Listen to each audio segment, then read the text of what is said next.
사람의 마음은 원래 착한 것일까? 아니면 악한 것일까?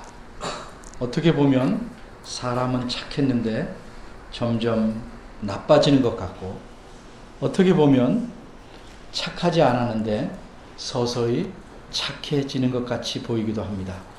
맹자는 사람의 본성은 선천적으로 착하지만 나쁜 환경이나 물질에 대한 욕심으로 악하게 된다고 주장하였습니다. 이것을 여러분이 다 아시는 대로 성선설이라고 합니다. 반면에 사람의 본성은 이기적이고 악함으로 선한 행동은 배워서 후천적으로 습득해야만 가능하다고 본 분도 있습니다. 이렇게 주장한 분은 중국의 순자라는 분입니다. 이런 주장을 성악설이라고 합니다. 그래서 순자는 말하기를 인간은 선천적으로 한없는 욕망을 가지고 있어서 그대로 두면 싸움만 일어나고 결국은 파멸하기 때문에 예의를 잘 가르쳐서 바로 잡아야 한다고 하였습니다. 그런데 하나님 말씀인 성경은 사람에 대해서, 우리에 대해서 무엇이라고 가르치고 있는가?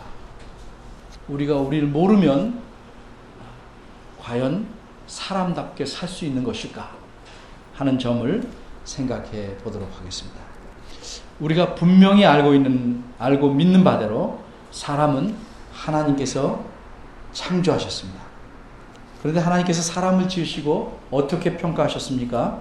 창세기 1장 31절은 이렇게 말씀합니다.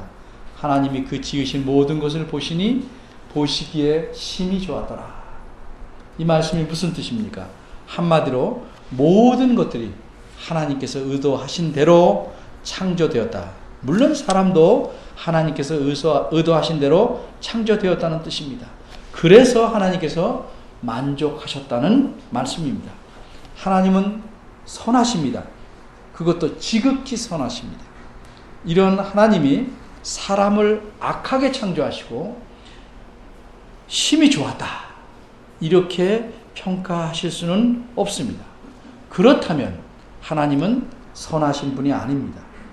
그러나 하나님은 절대적으로 선하실 뿐만 아니라 전능하신 분입니다. 전능하시다는 말은 국어사전에 따르면 어떤 일이든지 하지 못하는 것이 없이 능하다. 쉽게 말해서 무엇인지 다 할 수 있다는 뜻입니다. 그러나 이 말을 하나님에 대해 사용할 때는 조심해야 합니다. 예를 들어 봅니다. 3살짜리 아이가 얼마나 힘이 센지 의자도 번쩍 들고 책상도 막 밀고 다닙니다. 그리고 아주 무거운 소파도 막 움직여 보려고 합니다. 그러더니 한두 번 낑낑대더니 결국은 움직입니다. 이런 장면을 보고 있던 한 아저씨가 이렇게 말합니다. 아가야, 너는 무엇이든지 다 할 수 있구나. 그럼 정말 이 아기는 아저씨 말대로 무엇이든지 다 할 수 있나요?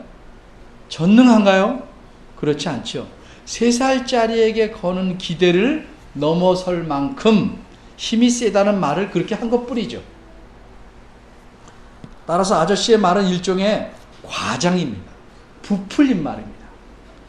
그럼 하나님께서 전능하시다는 말도 과장일까요? 그렇지 않습니다. 하나님은 정말로 전능하십니다. 하나님은 모든 것을 다 하실 수 있습니다. 그러나 조심할 것은 이 말에, 모든 것을 다 하실 수 있다는 이 말에 제한이 있습니다.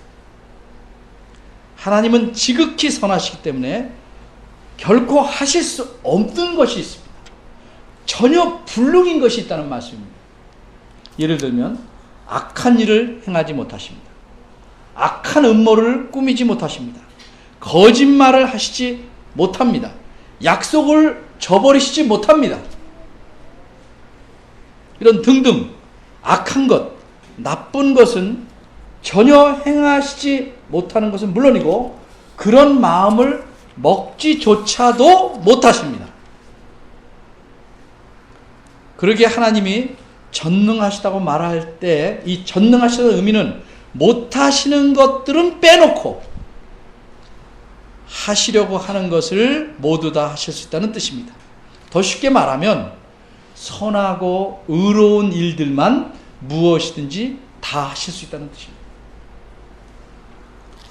이와 같은 하나님의 성품 때문에 하나님께서는 사람을 선하게 창조하셨습니다. 그러나 이 말을 오해해서 사람이 선하게 창조되었으므로 악을 행할 수 없다라고 생각해서는 안 됩니다. 사람은 분명히 선하게 창조되었습니다. 그러기에 사람은 자신의 의지대로 자유롭게 이것저것을 선택할 수 있습니다. 만일 하나님께서 사람을 오직 선한 것만 선택할 수 있게 창조하셨다면 그것은 하나님께서 사람에게 아주 온전한 자유를 주지 않으신 것입니다. 그것은 사람을 일종의 로봇으로 만드는 것과 마찬가지입니다. 선하신 하나님께서 보시기에 사람을 로봇으로 만드는 것은 선한 일이 아닙니다. 그러기에 하나님께서는 사람을 창조하실 때 사람에게 온전한 자유를 주셨습니다. 이 자유가 어느 정도인가? 사람이 심지어 자신을 지으신 하나님을 배반하고 반역하기로 결정할 만큼의 완전한 자유를 주셨습니다. 그러나 이렇게 완전한 자유를 주셨기 때문에 사람이 자유롭게 뭘 선택하는 데는 반드시 그것에 합당한 대가가 있기 마련.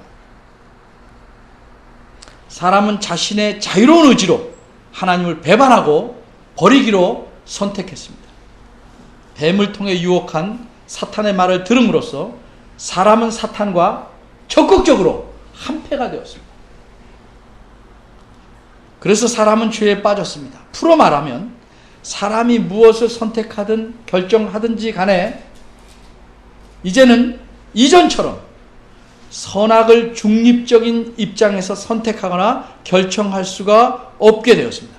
그게 죄에 빠졌다는 겁니다. 사람은 자기 생각에 자유롭게 자기 의지로 선택하고 결정한다고 하지만 마치 술이 가득 취한 사람이 똑바로 걷는다고 할지라도 실상은 비틀대는 것과 마찬가지입니다. 사람은 죄를 근본적으로 좋아하는 성향을 가지고 그런 성향에서 무엇을 선택하고 결정합니다. 팔이 안으로 굽을 수밖에 없듯이 사람은 항상 죄를 향해 우호적으로 움직이고 죄에 끌립니다. 죄를 따르려는 습성이 몸에 배어 있게 된 것입니다. 그러기에 하나님을 배반한 이후에, 바꿔 말해서 타락한 이후에 사람은 자유롭게 무엇을 선택할 수 있는 의지가 있습니다. 그러나 이런 자유로운 의지를 가지고 있지만 이것은 타락 이전과는 달리 크게 손상된, 상처를 입은 자유의지입니다. 그럼 이제 사람은 선하지 않은가? 악하기만 한 것인가? 선을 도무지 행할 수 없는가? 오늘 본문을 살펴보겠습니다. 오늘 본문 로마서 3장 10절에서 18절은 구약 성경의 말씀을 따와서 묶어놓은 이 덩어리 말씀입니다. 왜 이렇게 여러 가지 말씀들을 따와서 덩어리를 묶어놨는가? 사도 바울께서 이 말씀을 구약 성경에서 따온 이유는 9절에서 말한 사실에 대해서 증거를 내놓기 위해서입니다. 9절은 질문으로 시작합니다. 그러면 우리는 어떠하냐? 우린 나으냐? 무슨 뜻입니까? 우리는 하나님의 심판을 받지 않아도 될 만큼 깨끗하냐? 다른 사람들은 죄가 있어서 하나님의 심판을 받는데 그 사람들보다 우리가 나으냐? 이렇게 묻는 것입니다. 그 대답이 무엇입니까? 결코 아니다입니다. 우리도 심판받을 다른 사람들보다 낫지 않다. 그러므로 우리도 하나님의 심판을 받을 수밖에 없다는 뜻입니다. 이어서 사도 바울은 이렇게 말합니다. 유대인이나 헬라인이나 다 죄 아래 있다고 우리가 이미 선언했다. 정죄했다. 무슨 의미입니까? 유대인은 세상에 존재하는 사람들을 두 종류로 생각합니다. 하나는 유대인이고 다른 하나는 다 이방인들입니다. 그리고 그 당시 이방인을 가리키는 대표적인 표현이 헬라인입니다. 따라서 유대인과 헬라인이란 말은 세상 모든 사람을 가리키는 두 가지 표현입니다. 그리고 죄 아래 있다는 말은 죄에 복종하여 죄 짓는 삶을 살고 있다는 뜻입니다. 그러니까 사도 바울이 말하고자 하는 요점은 세상 사람은 모두 다 한 사람도 예외 없이 죄 짓는 삶을 살고 있어서 하나님의 진노의 심판을 받아 마땅하다는 뜻입니다. 어떻게 사도 바울이 세상 사람들이 모두 죄 짓는 삶을 살고 있다고 확신해서 말할 수 있는가? 그가 세상 모든 사람들의 삶을 일일이 들여다보았는가? 그가 세상 모든 사람들의 마음속을 다 살펴보았는가? 어떻게 그렇게 확신을 갖고 말할 수 있는가? 그 이유를 10절부터 말합니다. 그 이유는 한마디로 그런 사실이 기록되어 있기 때문이라는 것입니다. 어디에 기록되어 있는가? 구약 성경 말씀입니다. 구약 성경은 하나님의 말씀입니다. 그렇게 이 말씀에는 거짓이 없습니다. 틀림도 없습니다. 모든 것이 진리고 옳습니다. 그래서 유대인들은 물론 바울 사도도 어떤 일에 확실한 최종적인 증거로서 하나님 말씀을 제시합니다.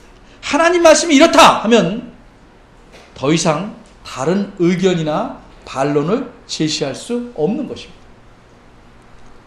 예수님께서도 구약 성경의 말씀을 인용하여 말씀하시자 이 말씀을 들은 이들은 아무런 반론을 말할 수가 없었습니다.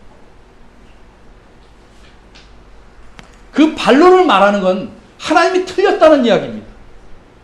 반론을 말할 수가 없습니다. 예수님을 유혹하러 왔던 사탄도 구약 성경의 말씀을 듣고는 꼼짝없이 손들었습니다. 여러분이 모두 잘 아시는 바대로 사탄은 예수님을 3번 유혹합니다.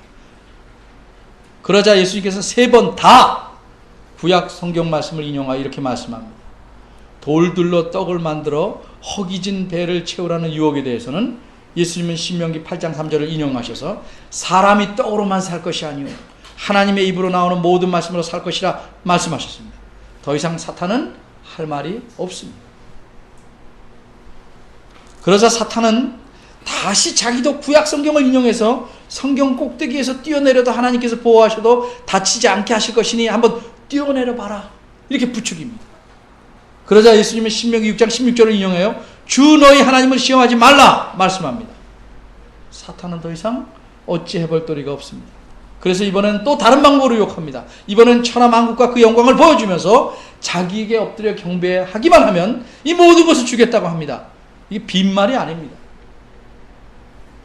사탄은 능히 그럴 수 있습니다. 사탄은 이 세상이 끝나는 날까지는 이 세상의 임금입니다. 사탄은 능히 그럴 수 있습니다. 자기 마음대로 할 수 있습니다. 이런 막강한 권세를 가진 사탄에게 예수님은 신명기 6장 13절을 인용해서 주 너희 하나님께 경배하고 다만 그를 섬기라 하셨다 말씀하시면서 사탄아 물러가라 호령하십니다. 사탄은 꼼짝없이 물러가고 말았습니다. 이렇듯 구약 성경의 말씀은 막강합니다. 왜? 그것은 하나님 말씀이기 때문입니다. 하나님 말씀이기에 진리일 뿐만 아니라 그 말씀대로 하나님께서 행하시기 때문입니다. 바울은 오늘 본문 3장 로마서 3장 10절에서 12절 여기서 구약 성경 말씀 인용하여 뭐라고 말합니까? 의인은 없나니 하나도 없으며 깨닫는 자도 없고 하나님을 찾는 자도 없고 다 치우쳐 한 가지로 무익하게 되고 선을 행하는 자는 없나니 하나도 없도다. 이렇게 말씀합니다. 여기서 없다는 게 무슨 뜻일까요? 우리는 없다는 말을 정말 아무것도 없을 경우에도 사용하지만 이런 경우에도 종종 사용합니다. 예를 들면 아침에 버스를 타보니까 운전기사가 계시고 저 뒤쪽에 손님이 한 분이 앉아 계십니다. 그럴 때 이렇게 말하기도 합니다. 사람이 없네. 운전기사나 뒤쪽에 있는 손님은 사람이 아니란 뜻이 아니죠. 그럼 어떤 뜻으로 그렇게 말했습니까? 내 생각보다 너무 적다 하는 의미로 없다는 말을 쓴 것입니다. 그럼 오늘 본문에서 없다는 말은 어떤 의미에서 사용할 것일까? 정말 없다는 뜻일까? 아니면 너무 적다 라는 의미로 말씀한 것일까? 10절에서 12절을 여러분 보시면 없다는 말이 무려 6번이나 나옵니다. 거기다가 하나도 없다가 2번이나 씁니다. 이렇게 없다는 말을 여러 번 많이 써서 말한 것은 강조하려는 겁니다. 뭘 강조해요? 정말로 없다는 사실을 강조하기 위해서입니다. 정말로 없다. 그런데 여기서 여러분이 설교를 잘 따라오고 계시다면 질문이 생깁니다. 안 따라오시면 언제 끝나나 합니다. 질문이 생겨야 정상입니다. 성경 다른 곳에서는 의인이 있다고, 뭐 의인이란 말을 사용한 것 같은데, 그럼 이 의인이 없다는 말과 모순되는 것이 아닌가? 이런 질문이 생겨야 합니다. 성경 어디에서 의인이란 말이 사용되었습니까? 성경에 많이 사용됐지만 처음 나오는 예를 들면 창세기 6장 9절입니다. 거기서는 노아를 가리켜 노아는 의인이요 당세의 완전한 자라 그가 하나님께 동행하였다 이렇게 말씀합니다. 그렇습니다. 성경 말씀에서 노아는 의인이라고 말씀했으니 과연 노아는 의인입니다. 그런데 노아와 그의 가족을 제외하고 세상의 모든 사람들과 생물들을 멸망시키는 홍수가 끝난 뒤에 하나님께서는 이렇게 말씀하십니다. 창세기 8장 21절입니다. 내가 다시는 사람으로 인하여 땅을 저주하지 아니하리니 이는 사람의 마음의 계획이 어려서부터 악함이라. 내가 전에 행한 것 같이 모든 생물을 멸하지 아니하겠다. 이 말씀은 간단히 말하면 하나님께서 이제 앞으로 다시는 홍수로 이 세상을 멸망시키지 않겠다는 말씀입니다. 근데 그 이유가 무엇입니까? 사람이 어려서부터 악하기 때문이라는 것입니다. 근데 여기서 하나님께서 말하는 홍수라는 건 이미 지나가 버린 홍수가 아니고 앞으로 홍수가 없을 것이라는 겁니다. 앞으로 홍수가 없겠다 이 말이죠. 그리고 여기 살아있는 사람은 다 죽고 노아와 그의 가족들뿐 8명 뿐입니다. 앞으로 태어날 사람들이 어려서부터 악할 것이라는 때문이라는 말씀으로 말한 게 아니고 그뿐만 아니라 노아의 가족들은 물론 노아도 어려서부터 악하기 때문에 홍수를 안 주시겠다는 말씀입니다. 바꿔 말해서 하나님 보시기에 노아 역시 어려서부터 마음의 계획이 무슨 말입니까? 저 마음 깊은 데까지 악한 사람이었다는 뜻입니다. 홍수는 노아가 600세에 일어났습니다. 그러니까 노아는 홍수가 있기 600년 전부터 마음속 깊이 악한 사람이었습니다. 이것이 노아의 실체입니다. 그럼 또 질문이 생기죠. 잘 따라오고 계신 겁니다. 그럼 어떻게 창세기 6장 9절에서 노아를 가리켜 의인이라고 말할 수 있었을까? 전에는 악했다가 그 후에 의인이 되었기 때문일까요? 그런데 하나님께서 사람의 마음에 계획하는 바가 어려서부터 악하다 이렇게 말씀하신 의미는 어려서는 악했지만 후에는 좋아질 수 있다, 좋아졌다, 뭐 그런 의미의 뜻이 아닙니다. 이 말씀은 사람은 언제나 악한데 어릴 때는 악하지 않았다가 나이가 든 후에 악해진 것이 아니고 아예 어려서부터 악했다 하는 의미입니다. 여기서 또 질문이 생깁니다. 어려서부터가 정확히 몇 살 때인지는 모르겠지만 어려서부터라는 말은 적어도 어려서부터라는 건 태어난 때 이후부터니까 사람이 태어날 때는 그래도 악하지 않지 않았을까? 그럴 뜻일까요? 과연 그럴까요? 태어날 때부터 어려서부터 요 사이는 악하지 않지 않았는가? 라는 생각이 들 수 있단 말이죠.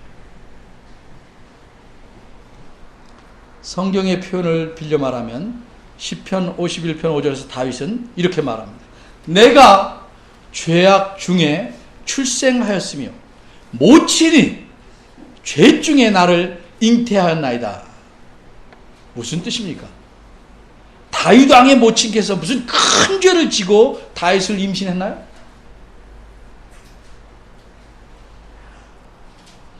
그래서 그런 큰 죄를 지고 임신해서 태어났기 때문에 다윗이 태어난 것이 죄악 중에 태어났다는 말인가요?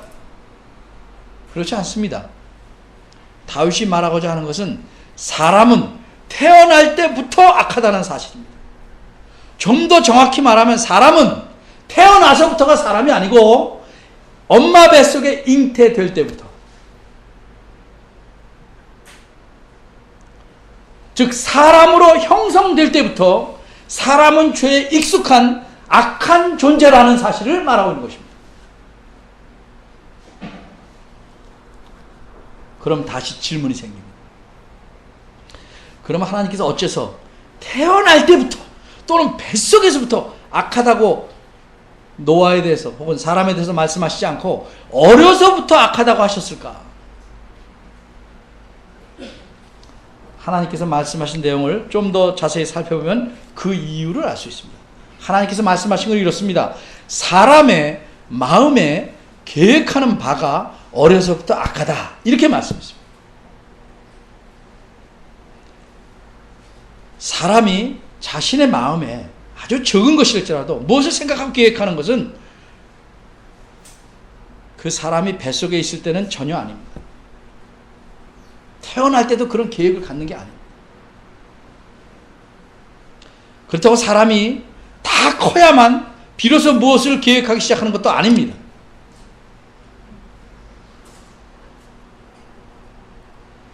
이것을 잘 이해하면 사람의 마음에 계획하는 것은 언제부터 시작되냐? 나름대로 유치할지라도 어려서부터 시작합니다. 그러니까 사람의 마음에 계획하는 바와 연관해서 말씀했기 때문에 어려서부터라는 말을 쓰신 겁니다. 태어날 때부터라고 쓰시지 않고 어려서부터라고 쓰신 겁니다. 이것이 가장 적절하고 합리적인 표현입니다. 뱃속에서부터 사람이 죄에 익숙한 경향을 가지고 그렇게 태어났기 때문에 어릴지라도 마음에 무엇을 계획을 시작하면 그것이 악할 수밖에 없다는 뜻입니다. 이렇듯 사람은 누구나 예외 없이 악합니다. 어려서도 악하고 태어날 때도 악하고 잉태된 때부터 악한 것이 사람입니다.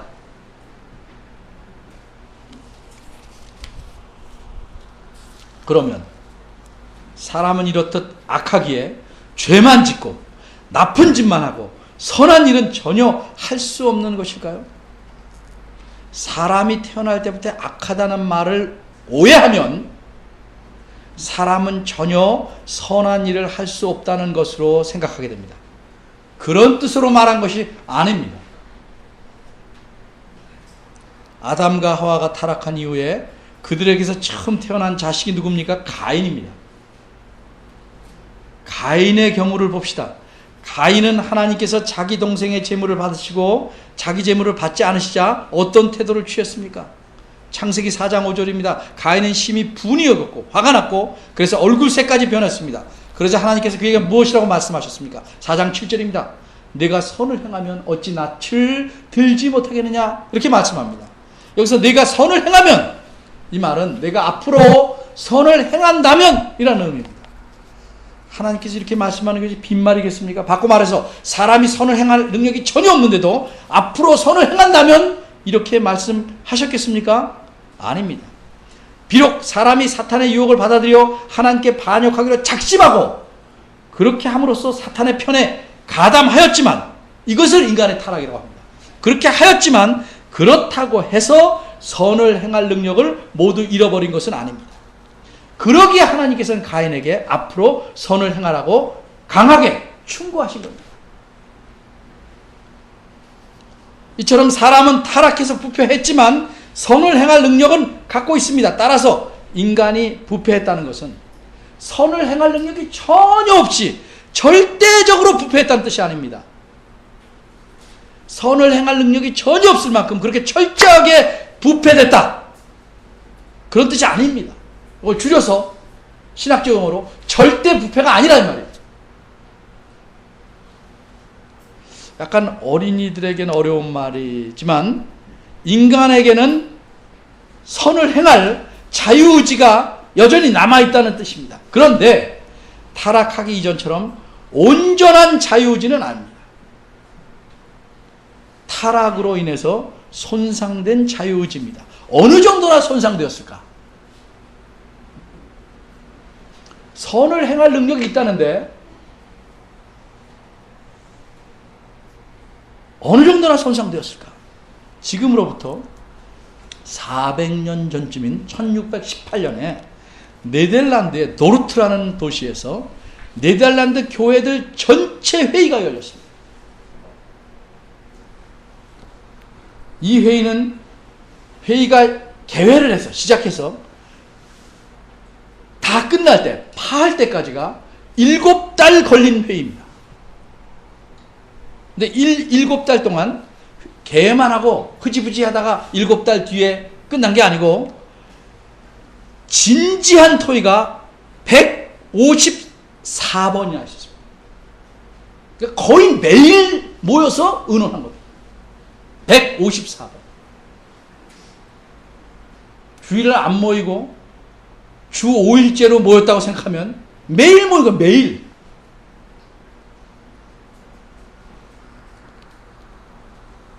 네덜란드의 한 신학자를 따르는 제자들이 그 당시 교회에서 가르치는 5가지 중요한 사실이 성경적이지 않다, 비성경적이다, 잘못되었다 주장하면서 항의하는 문서를 의회에 제출했습니다.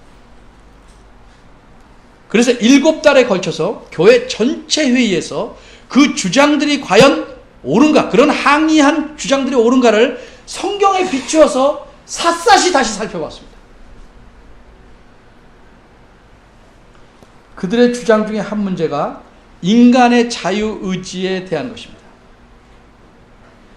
항의한 사람들은 그들의 선생인 야콥 알미니우스의 가르침을 따랐기 때문에 그들을 가리켜 알미니우스파 혹은 알미니안이라고 부릅니다. 이런 주장을 따르는 큰 교파도 있습니다.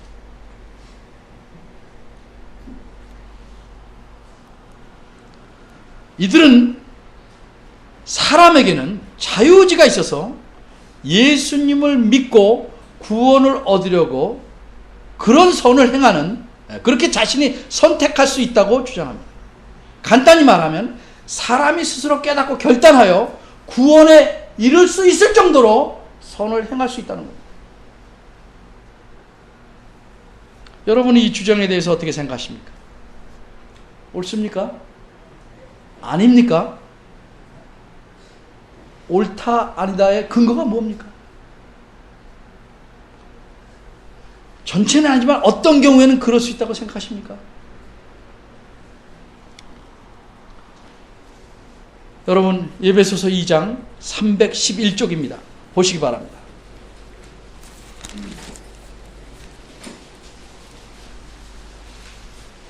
(1절부터입니다) 에베소서 2장에서 사도 바울은 이렇게 분명하게 말씀합니다. 너희의 허물과 죄로 죽었던 너희를,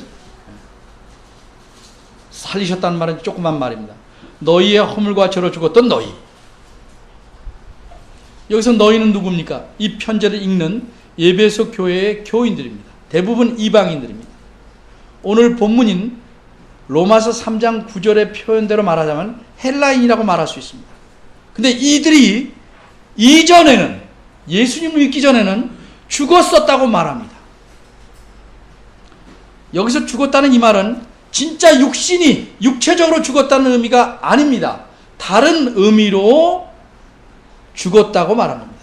그럼 어떤 죽음일까? 2절 말씀을 보면 이 죽었다는 이들이 살아 움직이고 행동하고 있음을 말하고 있습니다.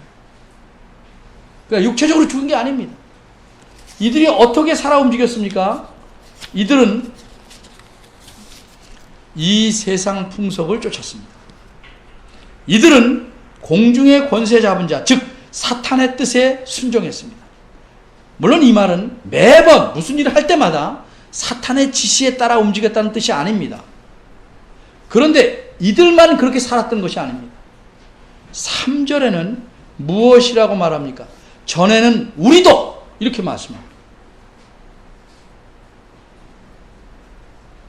전에는, 즉 이렇게 살아있기 전에 죽었을 때에는 우리도, 즉 사도 바울뿐만 아니라 유대인들도 모두 그렇게 죽은 채로 살았다는 겁니다.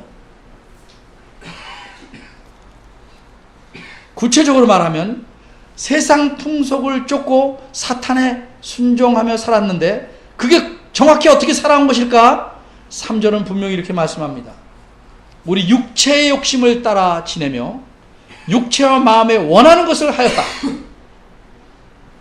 무슨 의미일까요? 여기서 말하는 육체는 이 몸을 가리키지 않습니다. 이 몸을 뜻하지 않고 죄로 물든 인간의 품성, 본질을 말하는 게 여기서 말하는 육체입니다. 인간성, 죄로 물들어버린 인간성. 그리고 마음이라는 것은 육체와 마음, 이 마음이라는 것은 그런 인간성이 원하거나 계획해서 생각하는 그 생각. 그게 여기서 마음이라는 표현. 죄로 물든 인간성이니까 생각하는 게 뭐예요? 역시 그런 종류죠. 그러니까 우리 육체의 욕심을 따라 지내며 육체와 마음이 원하는 것을 하였다는 말은 죄로 물든 내 마음이 원하는 대로 나는 자유롭게 그 마음에 충실하게 따라가면서 살았다는 겁니다. 사탄이 우리를 강제하지 않아도 우리는 하고 싶지 않은데 이렇게 해라 밀어서 한 게 아니고 이미 우리 마음은 내 마음은 죄로 물들어 있어서 원하는 것마다 계획하는 것마다 자유롭게 하는 것마다 기쁘게 하는 것마다 죄를 짓는 것이며 사탄이 원하는 뜻에 척척 들어맞는 것이었다는 뜻입니다. 근데 이방인들만 그렇게 산 게 아니고 우리 유대인들도 전에는 그렇게 살아왔다고 3절에서 말합니다. 따라서 한마디로 1절, 2절, 3절이 말씀하는 것은 모든 사람은 자유롭게 자신들이 원하는 것을 행하며 이루며 살아왔지만 실상은 이 세상의 풍속을 좇고 사탄의 뜻에 순종한 죄악된 삶이었다는 것입니다. 누구나 예외 없이 그랬다는 것입니다. 누구나 예외 없이 한 사람도 예외 없이 그랬다는 것입니다. 5절 말씀에서 알 수 있는 바대로 하나님께서 그리스도 안에서 우리를 또 에베소 교인들을 살리시기 전까지는 모든 사람이 그렇게 뒤 속에서 살았습니다. 그것을 가리켜 여기서는 죽었다고 말씀하는 것입니다. 그러니까 그리스도 안에 있지 않은 사람은 지금도 누구든지 그렇게 죄 속에서 살고 있는 것입니다. 그럼 이제 마지막 질문이 생길 만합니다. 그리스도 안에 있지 않은 사람들, 즉 예수님을 믿지 않은 사람들이 그 사람들이 자신의 기쁜 뜻대로 선한 일들을 많이 행하기도 하는데 그것이 어찌 죄 속에서 사는 것이고 사탄의 뜻에 순종하는 삶이라고 말할 수 있는가? 오해하지 마십시오. 예수님을 믿지 않는 사람들도 정말로 선한 일을 많이 합니다. 때로는 예수님 믿는 사람들보다 훨씬 더 희생적인 일들을 많이 합니다. 이런 점에 대해서는 예수님 믿는 우리가 정말 부끄러워해야 합니다.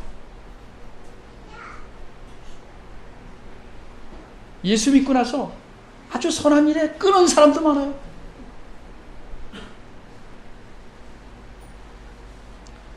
그런데 우리가 정리해야 할 중요한 사실이 이겁니다.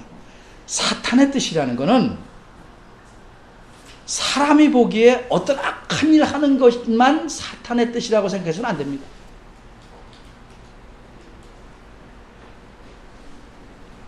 사탄의 뜻이란 근본적으로 무엇인가? 사탄의 뜻이란 사람으로 하여금 하나님을 대적하고 하나님께 불순종하고 하나님을 무시하고 하나님 없이도 잘 살게 하는 것이 사탄의 뜻입니다.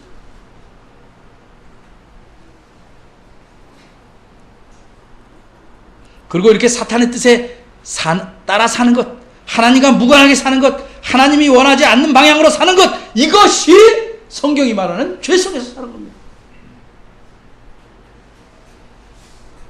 여러분 생각해 보십시오. 예수님 안 믿는 사람들이 사람들의 눈에 보기에 선하고 의로운 일을 많이 할 때 여러분 생각해 보세요. 그들이 하나님께 순종한다는 마음으로 그렇게 하나요? 그들이 하나님을 섬긴다는 마음으로 그렇게 하나요? 하나님께 영광을 돌려고 그렇게 하나요?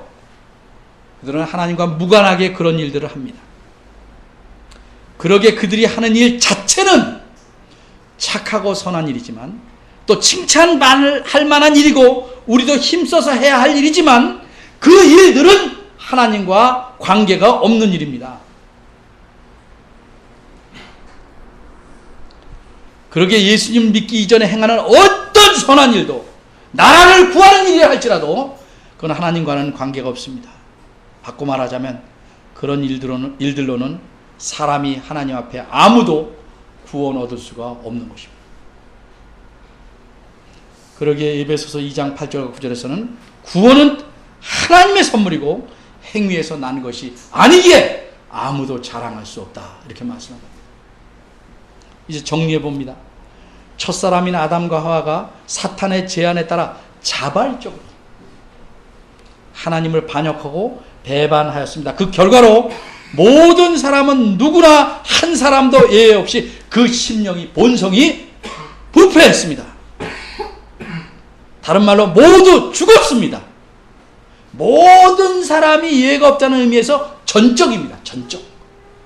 우리말로 전적인데 영어로는 여러분 잘 쉬운 영어 토탈 전체가.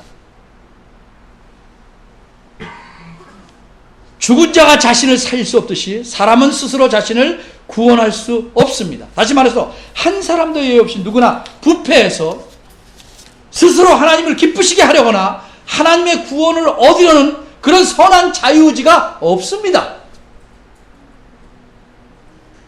이것을 가리켜 전적 부패, 전체적인 부패, 한 사람도 예외 없이 모두 다 부패하는 것이라고 말합니다. 그런데 하나님께서 인간을 불쌍히 여기셔서 모든 사람에게 예수를 믿거나 안 믿거나 모든 사람에게 주시는 일반적인 은혜, 그 은혜로서 사람은 타락한 후에도 여전히 하나님과 관계는 없지만 선을 행할 자유의지를 갖고 있습니다. 구별하시겠죠? 성경은 아무도 아무런 선을 행할 수 없다, 이런 절대 부패, 늘 악만 행한다, 이런 것을 가르치지 않습니다. 성경이 가르치는 것은 사람이 자신의 자유로운 의지로 하나님을 기쁘시게 하거나 구원을 얻으려고 하는 자는 아무도 없다. 그런 의미에서 인간 모두가 부패했다. 하나님이 기쁘시게 한다는 점에서, 그 점에서 선을 행할 능력이 없다, 그런 의지가 없다, 그런 의미에서 전적 부패를 말씀하고 있는 것입니다. 그런 뜻을 오늘 본문은 의인은 없으며 깨닫는 자도 없고 하나님을 찾는 자도 없고 다 치우쳐 가치 없게 되었고 선을 행하는 이가 없다고 말씀합니다. 사람이 보기에 선을 행하지 않는다는 뜻이 아닙니다. 저는 지금까지 오늘 본문을 포함해서 몇 곳의 내용만을 살펴보았습니다. 그럼 아까 말씀드린 네덜란드 교회 회의의 결정은 어땠는가? 7달에 걸쳐서 진지하고 심각하게 154번이나 회의를 해가면서 성경 말씀을 샅샅이 살펴보고 그 뜻을 찾아본 성경학자들과 목사님들의 입장은 어떠했을까?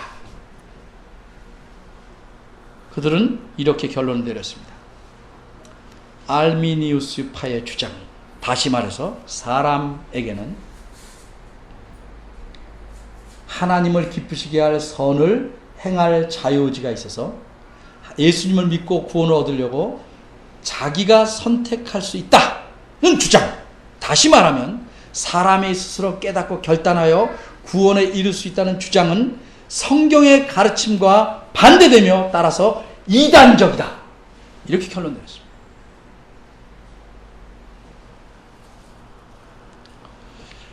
우리는 우리 교회의 솔깃한 주장이나 가르침을 믿는 것이 아닙니다. 우리는 하나님 말씀이 즉 성경 말씀이 가르치는 진리를 믿는 것입니다. 그래서 우리는 인간의 전적 부패, 누구나 다 부패했다, 이것을 믿습니다. 우리의 공로나 업적이나 선한 행위로 우리가 하나님의 구원을 얻을 수 없다, 이렇게 믿습니다. 그러기에 하나님께서 이 세상에 예수님을 보내시지 않았다면 우리는 망할 수밖에 없는 것입니다. 하나님의 진노를 받을 수밖에 없는 것입니다. 따라서 우리가 더 이상 죽은 자 가운데에서 살지 않고 이렇게 살아있는 자가 된 것은 몽땅 전적으로 하나님의 은혜 때문입니다. 즉 옛사람을 벗어버리고 새사람이 된 것은 하나님의 은혜 때문입니다. 정말 이 하나님의 은혜에 우리가 진정으로 감사한다면 어떤 목적으로 하나님께서 우리를 구원하셨는지, 어떤 목적으로 우리를 새사람 삼으셨는지, 하나님의 자녀가 되게 하셨는지 그 목적에 맞게 살아야 합니다. 그 목적이 무엇입니까? 에베소서 2장 10절은 이렇게 말씀합니다. 우리는 그의 만드신 바라 그리스도 예수 안에서 선한 일을 위하여 지으심을 받은 자니 이 일은 하나님이 전에 예비하사 우리로 그 가운데서 행하게 하려 하심이니라. 이제 우리가 행하는 선한 일은 하나님과 관계에 있는 선한 일. 이제부터 세상에 대한 욕심을 버리고 그 은혜에 감사한다면 더 이상 이 세상의 정신을 쫓아가지 말고 오직 하나님과 그분의 나라를 위해 살아가는, 하나님을 기쁘시게 하는 선한 일에 힘쓰는 저와 여러분이 되셔야 합니다. 기도하겠습니다. 하나님 감사합니다. 우리가 얼마나 부패했는지 알지 못하고 사는 때가 많습니다. 사람의 속에서 나오는 것은 다 더러우며 죄라고 말씀하신 예수님의 그 말씀의 의미를 조금 더 깨달았습니다. 우리 안에는 사람이 들여다보이지 못해서 그렇지 선하게 하고자 하는 동기 자체도 악할 때가 많습니다. 하나님께서 저희를 새 사람 만드셔서 주를 위해 살게 하셨나이다. 이 은혜를 감사하게 하시고 이 부르신 목적, 자녀 삼으신 목적에 따라 사는 저희들 되게 하시옵소서. 이 은혜를 잊지 않게 하시고 짐승처럼 살아가지 않게 하시고 사람으로 살아가도록, 새 사람으로 살아가도록 저희를 붙잡아 주시옵소서. 예수님의 이름으로 기도합니다. 아멘.